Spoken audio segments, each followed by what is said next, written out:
Hello, good morning all student of BEd second year. सबसे पहले तो आप सभी को शुभकामनाएं, बधाई और नववर्ष की हार्दिक शुभकामनाएं के साथ ही बधाई इस बात की दे रहा हूँ कि आपका जो है रिजल्ट प्रमोट वाला बीएड फर्स्ट ईयर का आ चुका है।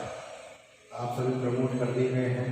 पहले ये विचार चल रहा था हम सभी के मन में कि क्या होगा, प्रमोट होंगे या एग्ज़ाम लगेगी, तो आप सभी को प्रमोट कर दिया गया और आपकी जो मार्कशीट है वो भी डिस्पैच हो चुकी है ऑनलाइन। तो बीएड सेकेंड ईयर के अंतर्गत जो है हम आ चुके हैं और रनिंग में हमारी पढ़ाई या अध्ययन स्टार्ट हो जाना चाहिए। हालांकि पिछले कुछ महीनों से आपकी ऑनलाइन क्लासेज यथावत चल रही हैं और उसी क्रम में मैंने अभी दीपावली से पहले आप लोगों के लिए unit first assessment for learning जो पेपर है, सेकंड पेपर हमारा बीएड सेकेंड ईयर का compulsory second paper assessment for learning, उसके वीडियो मैंने आपको सेंड किए थे। कुछ टॉपिक उसमें रह गए थे जिनको हम बाद में क्लियर कर लेंगे, क्योंकि अभी मैं यूनिट सेकंड स्टार्ट करने जा रहा हूँ। आपके यूनिट सेकंड का नाम है विषय आधारित अधिगम का आकलन। विषय आधारित अधिगम का आकलन हम स्टार्ट करने जा रहे हैं आज से। यूनिट सेकंड सभी स्टूडेंटों के लिए जो है नई यूनिट है एक तरह से, क्योंकि कई स्टूडेंट जुड़ नहीं पाए थे उस समय लिंक से और कई स्टूडेंट जो है उस समय ध्यान नहीं दे पा रहे थे। अब चूँकि प्रमोट हो चुके हैं तो हम सभी जो हैं पढ़ने की ओर ध्यान दें और नए सिरे से मैं यूनिट सेकंड को स्टार्ट करने जा रहा हूँ। यूनिट फर्स्ट में जो हमारे टॉपिक रह गए उनको हम बाद में क्लियर कर लेंगे। यूनिट सेकंड का नाम विषय आधारित अधिगम का आकलन है, अर्थात जो हमारा पेपर है उसका नाम ही आकलन है, अधिगम का आकलन। अब अधिगम का आकलन तो हमको करना ही है, लेकिन यूनिट सेकंड के अंतर्गत हम पढ़ेंगे विषय आधारित, अर्थात जो हमारी सब्जेक्ट है उसके आधार पर हमें किस प्रकार से अधिगम जो किया जाता है उसका आकलन कैसे करना पड़ता है। अब सबसे पहली चीज तो आपको ये ध्यान देनी है कि हम क्या करते हैं जब पढ़ते हैं, हमारे जो यूनिट पढ़ते हैं उसमें हम अपने आप को शिक्षार्थी मानते हैं, अर्थात अपने आप को विद्यार्थी मानते हैं कि हम विद्यार्थी हैं और हमारे लिए ये बातें कही जा रही हैं। तो सबसे पहले तो दिमाग में से हमको ये बात निकालनी है कि हम विद्यार्थी हैं, हमारे लिए या हमें सीखने के लिए ये बातें कही जा रही हैं, अर्थात हमें सीखने के लिए ये बातें नहीं कही जा रही, बल्कि हम एज ए अध्यापक जब बीएड कर लेंगे, एज ए अध्यापक जब हम स्कूलों से जुड़ेंगे और हम बच्चों को पढ़ाएंगे, विद्यार्थियों को पढ़ाएंगे, अध्ययन करवाएंगे, उस समय विद्यार्थियों को जो बातें हम सिखाते हैं, समझाते हैं, किस तरह से हम उनको पढ़ाते हैं, लिखाते हैं और किस प्रकार से विद्यार्थी जो है उन बातों को सीखते हैं, समझते हैं, उसके लिए हमें यहाँ पर समझाया जाता है। अर्थात हमको ध्यान क्या रखना है कि हम ऐसे अध्यापक हैं जो सरकारी विद्यालयों में या प्राइवेट विद्यालयों में जहाँ भी व्यवस्था हमारी बनती है, जब हम पढ़ाएंगे विद्यार्थियों को तो उन विद्यार्थियों को जब हम पढ़ाएंगे तो किस प्रकार की रूपरेखा होगी, किस प्रकार से विद्यार्थी अधिगम करेंगे, सीखेंगे, उसके बारे में ये सब चीज़ें आपके काम में दी जाती है। तो हमें ध्यान कहाँ रखना है कि हम अध्यापक हैं और हम पढ़ा रहे हैं विद्यालय में विद्यार्थियों को, और जब विद्यार्थियों को पढ़ा रहे हैं तो वो जो सीख रहे हैं उस अधिगम का आकलन हमको करना है। तो आप बात को समझ लिए होंगे मैं क्या कहना चाह रहा हूँ। पहले भी कहता आया हूँ, हम किन के लिए बात कर रहे हैं, जो विद्यालय में विद्यार्थी पढ़ रहे हैं, बच्चे पढ़ रहे हैं, उनके लिए बात कर रहे हैं। बात करते हैं अपनी यूनिट की विषय आधारित अधिगम का आकलन, अर्थात विषय से संबंधित अधिगम का आकलन का अर्थ ये है कि जो विषय हम पढ़ रहे हैं वो नहीं, जो विषय हम पढ़ाएंगे विद्यार्थियों को, जैसे गणित पढ़ाएंगे, विज्ञान पढ़ाएंगे, हिंदी पढ़ाएंगे, संस्कृत पढ़ाएंगे, जो भी विषय के हम अध्यापक बनते हैं विद्यार्थियों को पढ़ाते हैं, जब हम विद्यार्थियों को पढ़ाएंगे तो निश्चित रूप से शिक्षण कार्य होगा। शिक्षण कार्य होगा तो विद्यार्थी जब पढ़ेंगे तो कुछ समझेंगे भी, सीखेंगे भी, और सीखने का सीधा सा अर्थ क्या होता है, अधिगम करना। सीखना ही क्या होता है, अधिगम। ये हमको पता है, बच्चे में हमने ध्यान दिया था कि जो सीखना है, सीखने को ही क्या कहते हैं, अधिगम कहते हैं। सीखने को क्या कहते हैं? अधिगम। सीखने का एक दूसरा नाम क्या है? अधिगम है। अर्थात विद्यार्थी जब सीख रहे हैं तो उसका आकलन किस प्रकार से कर सकते हैं उसके बारे में पढ़ने जा रहे हैं। तो कई रचनावादी जो होते हैं, रचनावादी अर्थात जो रचनाएं लिखते हैं, चाहे वो गणित से संबंधित रचनाएं लिखने वाले हों, जैसे कि हम पढ़ते हैं गणित शिक्षण, तो गणित रचनावादी विचारधारा के अनुसार उन्होंने रचना की उसकी। कई विज्ञान के बारे में लिखते हैं, विज्ञान किस प्रकार का विषय, उसकी प्रकृति क्या है, उसका अर्थ क्या है, उसकी तत्व क्या है, उसका उद्देश्य क्या है पढ़ाने का। इसी तरह हिंदी रचनावादी, हिंदी की रचनाएं होती हैं कि हिंदी के अंतर्गत किसी भी उदाहरण को देखा या किसी कहानी को सुना या पढ़ा और उसके बारे में उसने रचना की। रचनाकार कौन हुआ? कवि हुआ। पद्य के रूप में लिखा तो, गद्य के रूप में लिखा हो तो लेखक हुआ। तो वो रचनावादी होते हैं। उसी परिप्रेक्ष्य में रचनावादी परिप्रेक्ष्य के अंतर्गत विषय आधारित अधिगम को मुख्यतः 3 श्रेणियों में उन्होंने बांटा। वो कौन सी 3 श्रेणियां हैं? पहली श्रेणी है कि अधिगम पर केंद्रीकरण। अधिगम पर केंद्रीकरण का अर्थ ये है कि सीखने पर केंद्रीकरण होना चाहिए, जिसके बारे में हम विस्तृत चर्चाएं करेंगे। 3 बिंदु रखे उन्होंने अधिगम के आकलन के लिए। जो विषय आधारित अधिगम होता है, अर्थात जो विषय विद्यार्थी पढ़ते हैं कक्षाओं में, स्कूलों में, उस अधिगम के आकलन के लिए अधिगम के परिप्रेक्ष्य में रचनावादियों ने 3 चरण बताए। पहला चरण बताया अधिगम पर केंद्रीकरण, दूसरा चरण बताया अधिगम प्रक्रिया का अध्ययन और तीसरा चरण बताया पाठ्यक्रम अनुदेशन एवं आकलन पर योजना। तो सबसे पहले हम बात करेंगे इन तीनों बिंदुओं की, हम विस्तृत जानकारी से बात करेंगे। ये तीनों बिंदु मैंने एक साथ इसलिए बताए हैं कि रचनावादी परिप्रेक्ष्य वालों ने 3 मुख्य बिंदु हमारे सामने दे दिए। कौन कौन से? अधिगम पर केंद्रीकरण, अधिगम प्रक्रिया का अध्ययन और पाठ्यक्रम अनुदेशन एवं आकलन पर योजना। अब सबसे पहले हम बात करेंगे अधिगम पर केंद्रीकरण की। किस पर बात करेंगे? अधिगम पर केंद्रीकरण। क्या होता है अधिगम पर केंद्रीकरण? देखिए, सबसे पहले हमें इसमें ये तो समझ में आ रहा है कि अधिगम क्या होता है। अधिगम होता है सीखना। अधिगम क्या हो गया? सीखना। अब विषय विद्यार्थी सीख रहा है, हमने कौन सीख रहा है? विद्यार्थी। अब केंद्रीकरण क्या हुआ? केंद्रीकरण होता है किसी चीज को केंद्र में लाना। केंद्र में लाने का मतलब ये है कि बहुत सारी बातें जो होती है उनको मिला करके एक बिंदु पर एकत्रित कर देना, वो क्या होता है? केंद्रीकरण होता है। आपने वृत्त पढ़ा है गणित के अंदर, सभी ने पढ़ा है 10वीं तक, चाहे वो आर्ट्स का विद्यार्थी हो चाहे साइंस का विद्यार्थी हो। केंद्र कहाँ होता है? बिल्कुल सेंटर में। केंद्र कहाँ होता है? बिल्कुल सेंटर में। यदि हम कोई वृत्त की बात करें तो वृत्त के सेंटर में क्या होता है? बीचों बीच क्या होता है? केंद्र होता है। क्या होता है? केंद्र। बिल्कुल बीचों बीच, जिसको हम O से लिखते हैं 0। अर्थात विद्यार्थी जो है वो बहुत सारी चीजों में उलझे रहते हैं, जैसे मनोरंजन के साधन, मनोरंजन के साधनों में उलझे हुए हैं। दूसरा खेल, तीसरा घर, चौथा परिस्थितियां। कई तरह की उलझनों में जो है वो उलझे रहते हैं, अर्थात वो घूमते रहते हैं, उनका ध्यान एक जगह नहीं रहता। तो उनका ध्यान क्या करना है? एक जगह लाना है। अर्थात सबका ध्यान क्या करना है? सब विद्यार्थियों का ध्यान क्या करना है? पढ़ने की ओर लाना है, सीखने की ओर लाना है। और वही अर्थ क्या होता है? अधिगम पर केंद्रीकरण। अर्थात विद्यार्थी जो बहुत सारी बातों को इधर उधर देखते हैं, वातावरण में, व्यवहार में, या घर पर परिस्थितियां अर्थात वातावरण, या परिस्थितियों क्या कहते हैं? वातावरण। वातावरण अर्थात अपने परिवेश में। परिवेश में बहुत सारी बातें होती है, ठीक है। उन परिवेश में विद्यार्थी जो है खोए रहते हैं। खेल कूद में खोए रहते हैं विद्यार्थी। मनोरंजन के बहुत सारे साधन होते हैं, जैसे नाटक, चुटकुले सुन रहे हैं या टीवी इत्यादि देख रहे हैं, फिल्में देख रहे हैं, नाटक देख रहे हैं। इस प्रकार की बहुत सारी बातों में विद्यार्थी जो है घिरे रहते हैं। तो उन विद्यार्थियों को सेंटर में लाया जाता है, अर्थात उनको केंद्र में लाया जाता है, उनका केंद्रीकरण किया जाता है।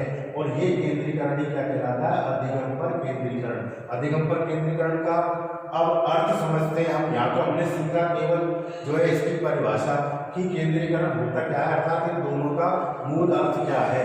अब यदि हम बात करें अधिगम पर केंद्रीकरण की प्रॉपर वे में कि इसकी प्रक्रिया क्या है, अधिगम पर केंद्रीकरण का संपूर्ण भावार्थ क्या है, तो संपूर्ण भावार्थ ये है कि जब हम विद्यार्थियों को पढ़ाते हैं, विद्यालय के अंतर्गत जब एक अध्यापक विद्यार्थियों को पढ़ाता है, अध्यापक है, अध्यापक अर्थात कौन, आप कौन हुए, अध्यापक आप हुए, ठीक है। आप पढ़ाते हो किसको, विद्यार्थी, किसको पढ़ाते हो, विद्यार्थियों को पढ़ाते हो, तो वो क्या करते हैं, अधिगम करते हैं। अब अधिगम कब करेंगे वो, जब उसका ध्यान होगा पढ़ने, जब क्या होगा, उनका ध्यान होगा तभी तो सीखेंगे।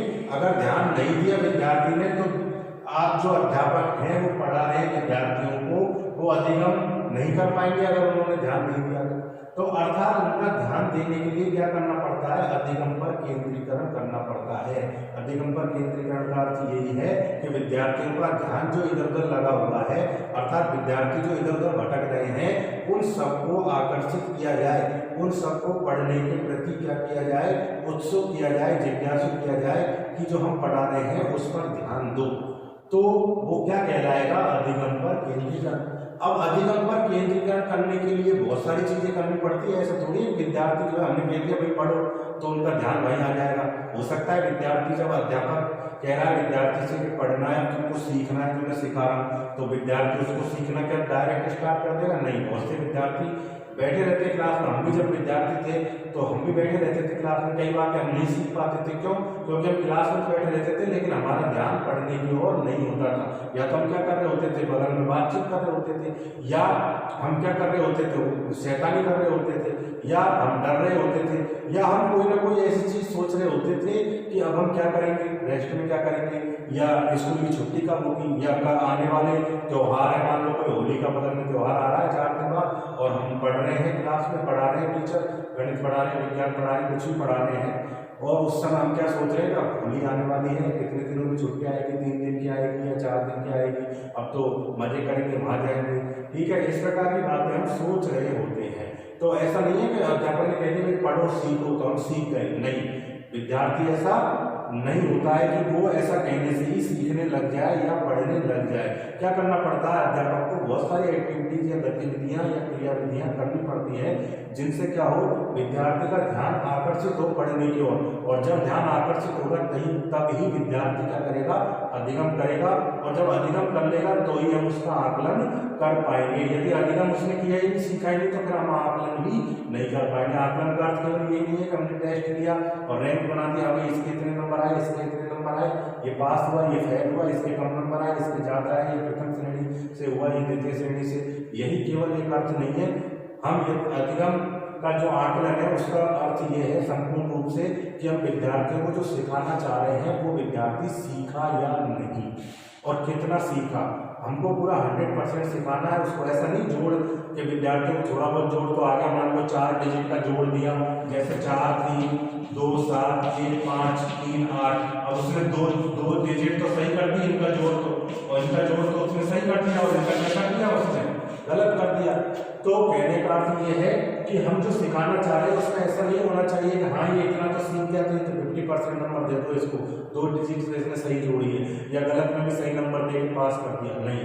हम क्या चाह रहे हैं कि हम जो पढ़ा रहे हैं विद्यार्थी वो अच्छे प्रकार से सीखे, अधिगम करे, और जो हम पढ़ा रहे हैं उसको विद्यार्थी पूरा ग्रहण करे। तो उसके लिए हमें क्या करना पड़ेगा, अधिगम पर केंद्रीकरण करना पड़ेगा, और उसके लिए बहुत सारी परिस्थितियां बनानी पड़ेंगी। तो कहने का अर्थ है हम आज सबसे महत्वपूर्ण टॉपिक हम लेने जा रहे हैं, विषय आधारित अधिगम के आकलन के अंतर्गत कौन सा टॉपिक लेने जा रहे हैं, अधिगम पर केंद्रीकरण। देखिए क्या होता है, अधिगम पर केंद्रीकरण करने के लिए क्या करना पड़ता है।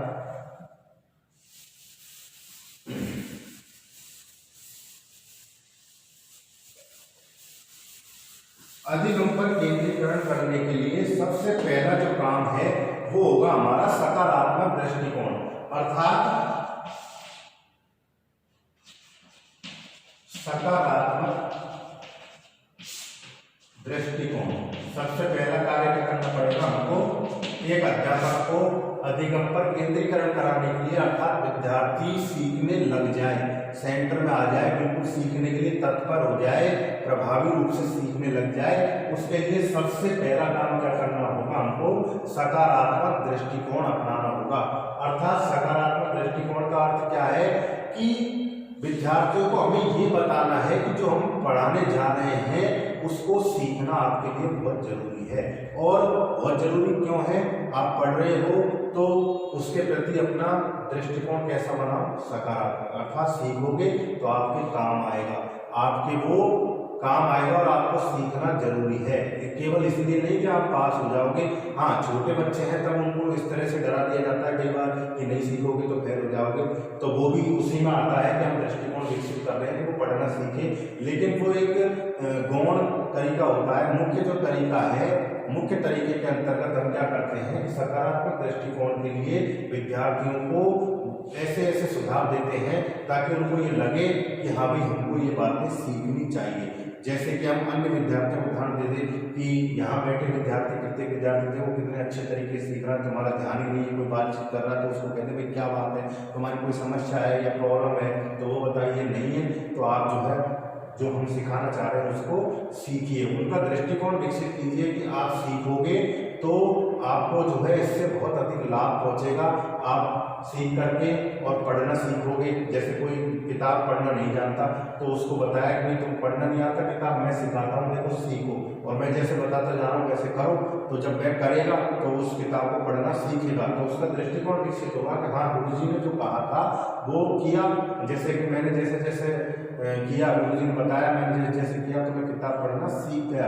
तो उसका एक सकारात्मक दृष्टिकोण विकसित हो जाता है कि गुरुजी आगे भी कोई चीज़ बताएंगे या पढ़ाएंगे तो मैं उस चीज़ को सीखूंगा, और वही क्या होता है, सकारात्मक दृष्टिकोण। नंबर 2 आता है इसमें केंद्रीकरण करने के लिए अधिगम की उपयोगिता।